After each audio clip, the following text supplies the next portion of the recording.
Cody was born 6 weeks early, and that was the beginning of the end for me. My name's Eric. I'm 31 now, living in Milwaukee. But back then, I was just the older brother who got dropped off at Aunt Teresa's anytime Cody sneezed. I swear, by the time I turned 10, I knew exactly how long it took to pack an overnight bag without crying. My mom used to flinch when I reached for Cody's toys, like I was carrying some kind of virus. At first, I got it. Premature baby, immune system, all that. But once Cody got stronger, the excuses just changed. He's sensitive. He's been through so much. You're older, act like it. That one was my favorite. I'd come home with a science fair ribbon or a perfect math test, and she'd say, "That's great," without even looking up from bottle feeding Cody. Meanwhile, if Cody colored inside the lines, they'd hang it on the fridge like it was a Picasso. Quick note, before we start, how's your day going and where are you joining from? It only got worse from there. Cody figured out early that if he acted upset, he got attention. I remember one Thanksgiving, I made a joke about his mashed potatoes looking like cat food. He burst into tears. Suddenly, I was sent to my room without dessert, and he got 2 helpings. I learned fast. Don't joke, don't outshine, don't expect backup. You could say I became background noise in my own house. The goal wasn't love or praise anymore. It was survival. Be quiet. Be good. Don't make waves. One time I got the lead in the school play, first time I ever saw my name printed on something.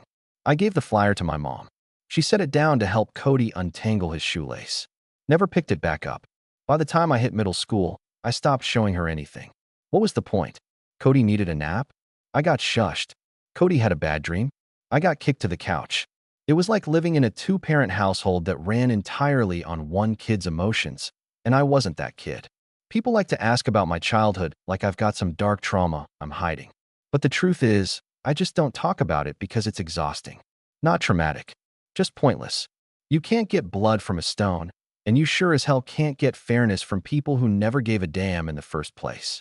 I only ever wanted one thing. To be out. And once I figured that out, I stopped wasting energy hoping for anything else. By the time I hit high school, I figured maybe grades could get me the attention Cody never let anyone else have. So I worked. I mean really worked. Stayed late for science lab. Joined the robotics team even though I hated half the kids on it. Volunteered for every extra credit assignment. If there was a scholarship out there, I wanted it. Not just for the money, but because maybe, just maybe, if I landed something big, they'd have to notice. Senior year, my science teacher, Mr. Halpern, pulled me aside after class. Said he wanted to talk to my parents about some engineering programs. Said he saw real potential in me. It was the first time an adult had looked at me like I mattered. I went home that day nervous and excited, like maybe this was finally it. They showed up to the meeting. Sat down. Mr. Halpern barely got out the words, "full ride," before my mom's phone buzzed. Cody couldn't find his favorite hoodie. Blue one with the white strings. That was enough to end the conversation.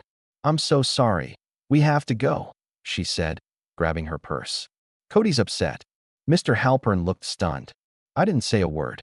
What was I going to do? Beg them to stay? The next day at school, I just nodded when he asked if everything was okay. I stopped bringing up college after that. After a while, all my wins started collecting dust. I'd hand my mom a letter from the Honor Society. She'd shove it in the junk drawer. Cody mentioned feeling stuck creatively, and she'd spend $200 on art supplies the same day.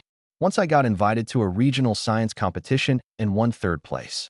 She forgot to ask how it went. Said something about Cody having a rough morning. That was the rhythm of the house. Cody's emotions set the temperature. If he was sulking, everyone walked on eggshells. If he was happy, it was a damn parade. My wins weren't wins. They were distractions, inconveniences, background noise. The day I got into college, I left the acceptance letter on the counter. My dad didn't even mention it. My mom read it out loud and said, "Wow, that's great."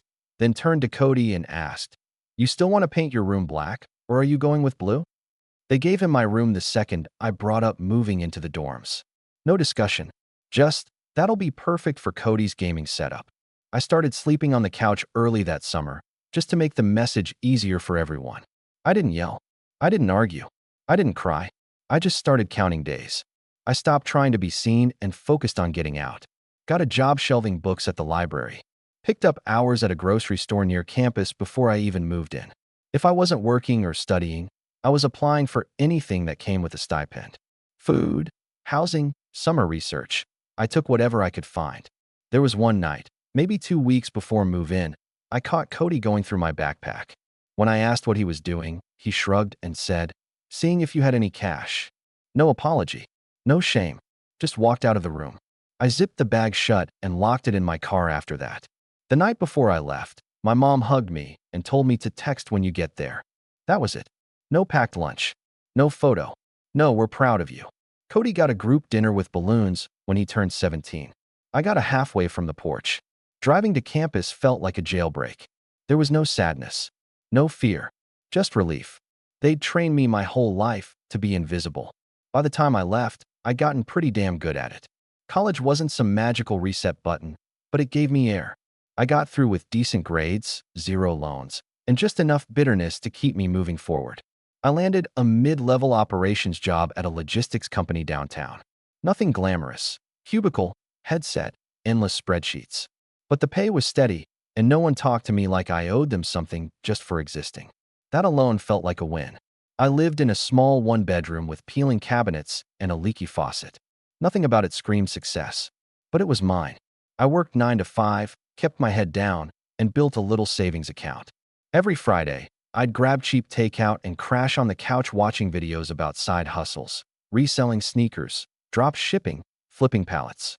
Most of it was garbage. But one night, I saw this ad for an investing course. Looked like a scam, slick video, a guy in front of a rented Lamborghini talking about financial freedom. But something in me didn't roll my eyes this time. I thought, screw it, what do I have to lose? It was $80. I'd wasted more than that on broken headphones. The course was basic, but it gave me a starting point. I opened a brokerage account and put $100 into some low-risk tech stocks. Then I started reading forums, watching tutorials, tracking patterns. I wasn't trying to get rich, not yet.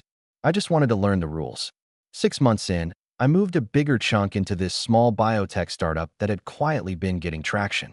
I don't know what clicked, maybe dumb luck, maybe instinct. But that investment tripled in 4 weeks. Then tripled again. I stayed calm. Didn't blow it on shoes or parties. I reinvested, diversified, scaled up. By year 2, my side income passed my actual salary. By year 3, I was making more in a week than I used to make in a month. I gave 2 weeks' notice with 0 emotion. My manager looked confused, asked if I was going to a competitor. I just said, something like that. I packed up my desk, threw out my badge, and walked to my car like it was any other day. And I didn't tell a soul in my family. Not because I was hiding, but because I knew what would happen. The second they found out I was ahead, they'd treat it like it belonged to them. So I kept showing up to Sunday dinners. Same cheap khakis. Same warehouse issue windbreaker. Work's busy, I'd say, scooping mashed potatoes next to Cody's vegan whatever. Lot of shipments delayed. My dad would nod like he knew logistics. My mom would smile politely and then ask Cody about his painting classes. It was easier this way. No explanations. No shifting expectations. Just silence, the kind I'd trained for my whole life. I used my time to scale up even more. Day trading turned into early-stage investments. I got access to pre-seed rounds through a contact I met in a Reddit chat. One of those startups exploded overnight, a payment platform that ended up in every press release for a month straight. My cut, low 7 figures. Quiet, clean, life-changing. I celebrated alone with a bottle of decent bourbon and a new laptop. I didn't even post about it. No flex, no humble brag. Just progress. By then, my net worth looked like a phone number, but I still kept it wrapped in normal. I paid cash for everything. Drove a basic Camry. No watches. No chains. You wouldn't look at me twice walking down the street. And that's exactly how I liked it. People say money changes you. For me, it just confirmed everything I already knew. If you want peace, you earn it. You build it brick by brick, and you don't hand it over to people who never built anything for you. So every Sunday, I drive to their house, eat reheated lasagna, nod through conversations I wasn't part of, and then drive home to a bank account they couldn't imagine. They still thought I was clocking in at a warehouse. Still thought Cody was the talented one. Let them. One Sunday, I showed up with a pie from this overpriced bakery near my place. I didn't care about the pie. I just needed to kill time before dinner started. But the second I walked in, I knew something was off. My mom was at the kitchen table, hunched over a pile of papers. Eyes red, makeup smudged. My dad sat across from her, rubbing the back of his neck like the weight of it all lived there. She didn't even hear me come in. "What's going on?" I asked. She jumped a little, wiped her eyes. "Nothing, honey. Just sorting bills." I looked down. Credit card statements, late fees, tuition balances. Cody's name was on half of them. Housing, materials, travel reimbursements. Out-of-state art school wasn't cheap, and clearly, nobody had planned for what came after the scholarships ran out. That's when it hit me. They were drowning, and they weren't going to ask me for help. Not because they respected my independence, but because they still didn't think of me as someone who could offer it. I waited until after dinner. Cody wasn't there, obviously, too busy living out his tortured artist dream somewhere in Portland. My mom kissed my cheek and thanked me for the pie like everything was fine. That night, I set up a new account under their names and arranged a recurring transfer, $6,000, every first of the month. No explanation, no congratulations. Just money. The next Sunday, my mom hugged me at the door. Actually hugged me. Called me sweetheart, while handing me a plate of leftovers wrapped in foil like I was 10 again. It felt fake, but I took it anyway. After a few weeks, things started shifting. My dad smiled more. My mom baked. They stopped talking about tight months and stretching things out. Every dinner was warm, like we were all playing house. And for a second, I let myself believe maybe the money fixed something. Until the night I stayed late, helping my dad fix a wobbly cabinet door. They thought I'd already left. I went back in to grab my keys off the counter and heard my mom in the living room, voice low. "I think we should give Cody a little extra next month," she said. "He saw those boots in that window in Soho, the black leather ones. He needs to look the part if he's going to network. This is important for his future." My dad didn't even hesitate. "We'll just shave some off the grocery budget. Or take a bit from the transfer." The transfer. Like it was just there, like it didn't come from somewhere. Like it wasn't mine. I stood there in the dark hallway, keys in hand, hearing them talk about redirecting my money like I was a nameless bank. They never said thank you. Never asked if I was doing okay. Just took and funneled it toward Cody. Again, I didn't say anything. Just turned, walked out the front door, and got in my car. I drove the whole way home without music. No anger. No tears. Just a dull confirmation of what I already knew. Even when I gave them something real, something life-changing, it still only counted if it went through Cody first. The next morning, I put in the offer. 2-bedroom condo, 22nd floor, glass walls, walking distance to everything. No roommates, no mortgage. Paid in full. It didn't feel like a victory lap. It felt like relief, like I was finally out of the noise. When I mentioned it to my mom during one of our weekly calls, she barely reacted. "Oh," she said. "So you're downsizing?" "No. I bought it," I told her. Long pause. Then, "Well, maybe it's a smart move. Rent's crazy these days." I didn't bother correcting her. I could have said the building had a private gym or that the view overlooked the lake, but what was the point? She'd just nod and ask what Cody was up to. That Sunday, dinner was at my aunt's place. More people, more noise, same story. I brought a bottle of wine as a housewarming gift, set it on the counter. My mom barely glanced at it before pulling me aside. "Cody just got that internship in New York," she said, eyes lighting up.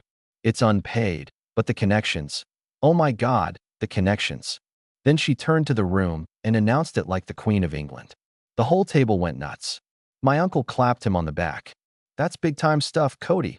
Madison Square Garden today, MoMA tomorrow," someone joked. "He always had it," my mom said, holding her wine like a trophy. "He just needed the right opportunity." I sat at the end of the table, chewing through overcooked roast, listening to everyone treat Cody like the second coming of Warhol.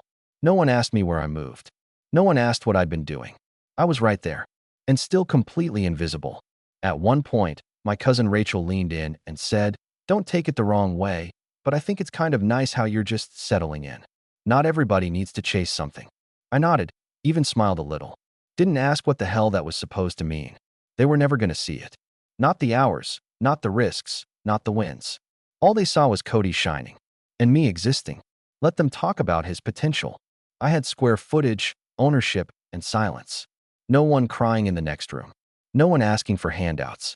Just concrete floors, blackout curtains, and a fridge stocked with whatever I wanted. I left that dinner without saying much. Just a quiet thanks on the way out, and a polite wave to Cody, who was showing someone his new creative portfolio on his iPad. Back in my building, I took the elevator up, stepped into my space, locked the door, and just stood there for a second. No noise. No expectations. No Cody. I got the invite in a group text from my mom. Cody's graduation party. Catered dinner, private venue. So proud of our boy. No mention of the address. Just a link to the event hall's website. Real subtle. I showed up 20 minutes late on purpose. Still got there before half the relatives. The place looked like a damn wedding. String lights, white tablecloths, custom banners with "Congrats Cody" in gold foil, and some DJ in the corner playing 90s hip-hop like it was ironic. I stood there looking around, and all I could think was, my money did this. Between the rented venue, the food spread, and the drinks with Cody's initials etched into the glasses, I knew exactly where the $6,000 a month had been going. The bills were just the cover. My mom greeted me like a campaign manager. All smiles, arms out. There's our steady one, like I was the family golden retriever. Cody? He was holding court near the dance floor, surrounded by half-drunk cousins and some art school friends who all looked like they'd modeled for Urban Outfitters catalogs. He spotted me and strutted over like he was accepting a Grammy. Black button-up shirt, sunglasses inside, and that smug little curl to his mouth. "Glad you could make it, man," he said, waving his diploma like it was Excalibur. "Big day for the future legend." I nodded. "Congrats." He smirked. "Yeah, took a lot of discipline. You wouldn't get it." I smiled. Not a big one. Just enough for him to know I heard him and didn't care. He kept talking. "Still at that warehouse job? Logistics, right? Must be steady. Boring as hell, but steady." I took a sip of my drink. "Pays the bills." He laughed. "Well, hey, someone's got to hold down the fort while the rest of us chase greatness." That week alone, I'd made over $100,000 on a startup exit. I'd signed off on 2 more angel deals, one already doubling in pre-market buzz. "But sure, Cody, you're the visionary." He paused, waiting for me to snap back, to defend myself, to play the old game. I didn't. I just stared at him calm, quiet, letting the silence do the heavy lifting. That's the thing about guys like him. They feed off reactions. Take that away, they got nothing. He laughed again, but it cracked a little. "You good, man?" I looked past him at the buffet line. "Yeah, food smells good." He blinked, confused, like he couldn't figure out why I wasn't punching back. Eventually, he turned and walked off, arms raised like a rock star heading backstage. I wandered outside, leaned against the brick wall near the parking lot, and pulled out my phone. Checked a few stocks, texted my lawyer about a property deal, watched a notification pop up, another investment payout. 6 figures. Quiet. Clean. Behind me, I heard the music thump louder, people cheering as Cody took the mic to give a speech. Something about passion, destiny, big dreams. I didn't go back in. Didn't need to. I got in my car and drove off before they cut the cake. I didn't hear much from them after the party. Couple vague group texts. Some pictures of Cody holding his diploma up next to a chocolate fountain. I ignored most of it. Then, 2 weeks later, I got a call from my mom. "Cody's been applying everywhere," she said, sighing like it physically hurt. "It's just, the job market's tough. You know how it is." I stayed silent. She kept going. "We were wondering, could you maybe bump up the monthly support? Just until Cody gets settled. His loan payments start soon, and it's been a strain." I wanted to say no. I almost did. But I remembered the stack of unpaid bills from a year ago. My dad's slumped shoulders. That weird part of me, still wired for guilt, kicked in. "Fine," I said. 9,000. Her voice perked up instantly. "Oh, sweetheart. That'll help so much. We'll be able to catch up on everything. Maybe finally replace that old couch." By replace the couch, she meant buy Cody a new one. Probably leather. Probably something creative. But I kept that thought to myself. She thanked me 5 different ways before hanging up. Not one word about paying me back. The next Sunday I stopped by, just to see what was really going on. Cody was home, parked on the same couch they supposedly couldn't afford to replace, scrolling Zillow on a brand new iPad. He barely looked up when I walked in. "Oh hey," he said. "Just checking out apartments. Thinking maybe a high-rise in downtown Chicago. Open concept, floor-to-ceiling windows, maybe a rooftop pool. You get a job?" He shrugged. "Sort of. Dad's buddy hooked me up with something. Not ideal, but whatever. I'll hold out for something better." I glanced at my dad, who was in the kitchen pretending not to hear. The guy had worked 40 years straight without complaining. Now he was calling in favors to land Cody a job he didn't even want. "How's the salary?" I asked. Cody snorted. It's trash. Like peasant wages. But at least it'll cover gas while I figure things out. I wanted to laugh. Not because it was funny, but because it was so on brand. Cody's entire life had been a group project he didn't contribute to, and here he was still writing it like he earned the A. I looked around. There were new dining chairs in the kitchen, tags still hanging. A new speaker system in the corner. New curtains. All bought with my money. My mom came in with coffee, beaming like everything was finally balanced. "Isn't it nice having both boys here again?" she said. I nodded. Smiled even. Didn't mention that I'd made more money that morning than Cody would probably make in a year. I sipped the coffee, stared out the window, and listened to Cody complain about the parking situation downtown. How street parking was beneath him and how his future building better have valet. That was the moment it finally clicked. No matter how much I gave, it would never be enough. Not for them. Not for him. A few days before Thanksgiving, my mom called sounding shaky. Said she slipped on the stairs and tweaked her ankle. "I don't think I can cook this year," she said, almost whispering, like canceling the holiday would ruin her. I told her not to worry, I'd handle it. Ordered catering from a solid local place. Turkey, sides, pies, the whole spread. I even paid extra for them to deliver it hot, set it up, and leave. She cried when I told her. Said I saved Thanksgiving. First time I'd ever heard that from her. That morning, I showed up early with drinks, flowers, and a Bluetooth speaker for background music. She looked like she wanted to hug me, but didn't want to mess up her makeup. Dad clapped me on the back and called me a lifesaver. Cody rolled in half an hour late, wearing a shearling jacket that probably cost more than the dining room table. He barely looked at me, just tossed his keys on the counter and said, "Smells catered." Mom shushed him. "Don't be rude. Your brother made this happen." He raised an eyebrow. "Yeah, of course he did." I ignored him, poured myself some wine, kept things moving. Dinner started normal. Small talk. Laughter. Everyone pretending the last decade didn't happen. My mom made a toast from the end of the table, holding her glass with both hands. "To Eric," she said, "for stepping up and making this so special." Everyone murmured agreement. Cody just picked at his plate. About 10 minutes in, he got up and said he needed to grab a charger. Disappeared down the hallway toward the guest room, my old room, where I'd left my bag and laptop. I didn't think twice about it. Not until I heard him shout from the hallway. "Holy shit." Everyone froze. Then footsteps. Fast. He came storming back into the dining room holding my laptop like it was a piece of stolen evidence. $10 million, he said, spinning the screen around for everyone to see. Dead silence. On the screen was my brokerage dashboard. I'd been checking it earlier, must have forgotten to close the tab. My mom blinked like she couldn't process it. My dad leaned forward squinting, as if reading it harder would change the number. "You've been sitting on this while we've been barely getting by?" Cody said, voice rising. "While I've been scraping by on peanuts?" My mom turned to me, voice sharp now. "Is that real? Eric, is that real?" I didn't move. "Yeah." She stood up. "And you're still only giving us, what, $9,000 a month?" My dad jumped in. "We thought you were doing okay, not hoarding money while we struggled to help him." I felt something crack. Not loud, not sudden. Quiet. Final. "You know what's wild?" I said, standing up slowly. "You never once asked how I was doing. Not when I moved out. Not when I paid off your bills. Not when I saved this holiday.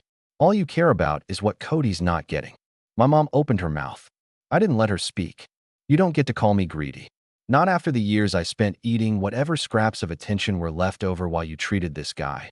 I pointed at Cody, who was still holding my laptop like a game show prize. Like he was some delicate genius who needed coddling every minute of the day. Cody laughed under his breath. "You sound bitter as hell." I snapped toward him. "You've been carried your entire life. Dad got you a job. I paid for your parties. You wouldn't survive 5 minutes without someone else funding your potential." He stepped back like I'd slapped him. I turned to my parents. "You want more money?" Asked Cody. "He's the investment now, right? Let him take care of you." My mom's eyes started to water. "Eric, don't do this. This isn't like you. You never knew me," I said. "You just knew how useful I was when the bills came due." I grabbed my coat. Cody called after me. "You're seriously walking out over this?" I didn't answer. I walked out the front door. No goodbye, no hugging it out. Just the sound of them all sitting there, stunned, behind me. By the time I got back to my condo, my phone had 20 missed calls and over 50 messages. First it was anger. How could you humiliate us like that? You blindsided everyone. Your brother's still young. He didn't deserve that. Then came the guilt trips. I carried you for 9 months, and this is how you treat your mother? After everything we've done for you. We're family. Then came the public posts. Screenshots of baby pictures. Fake, heartfelt captions. You can give someone everything, and they'll still walk away. Sometimes the people you raise turn into strangers. Distant cousins and old high school friends started chiming in. People who hadn't spoken to me in years suddenly had opinions. Not one person who'd sat at that dinner table said a word. Not one. I opened my banking app, canceled the transfer. All of it. Every cent. Then I blocked every number. Froze the group chat. Muted them on every platform. 2 days later, they showed up at my building. I got the notification on my phone from the security desk. Your mother is downstairs with a man named Cody. I buzzed them off and flagged both names for permanent denial of entry. Security asked if I wanted to file a formal no-contact request. I told them not yet, but I meant soon. That night, I sat on my balcony with a whiskey neat and my laptop open. Searched listings in Vermont, Montana, Arizona, places with trees, space, no neighbors. I didn't want revenge. I didn't want justice. I just wanted quiet. Wanted to go to sleep without wondering what version of me they were going to twist into something pitiful or selfish or cold. They could keep their narratives, keep their fake Facebook sob stories and cousin group chats. I'd built my way out of their world. Quietly, without handouts, without fanfare. I found a lake house listing in northern Idaho. Big windows, tall pines, total silence. Favorited it. Some people call it running. I call it peace.